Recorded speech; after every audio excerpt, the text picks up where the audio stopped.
zəif hakim ağası olur. Sonra biz bu yolu keçə bilmiyoruz. 2 ilə yaxını buluruq. Qabağında keçmək olmur. Işığı da yoxdur buranın. Nə ışığı var, nə bir şey var. Heç bu yola baxan yoxdur. Gələcək küçəsi özlər. Alıb bir maraqlanan yoxdur, baxan yoxdur. Gəlib vəziyyətlər heç maraqlanmırdı. Neçə dəfə deyirik, bir bizlik deyil. Bələdiyyə deyirik, bir bizlik deyil. İşıq idarəsinə deyirik, bir bizlik deyil. Kimə deyirik, hamısından.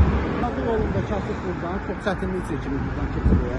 Məcbur olunur bu avtomobil yoluna sürməyə. Məktəbli uşaqlar, gecə... Məktəbli uşaqlar, qadın, uşaq hamısı buradan gəlib məcbur olur, bu yola düşürlər yoluna. Təhlükə mənzil. Uşaq tıkalı belə. Oradan gəlir uşaq, 2 nəfər gələndə keçir yolun qırağına.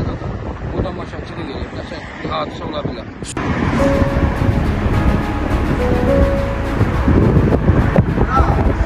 Sən görən kimi çəkmək eləyəcək.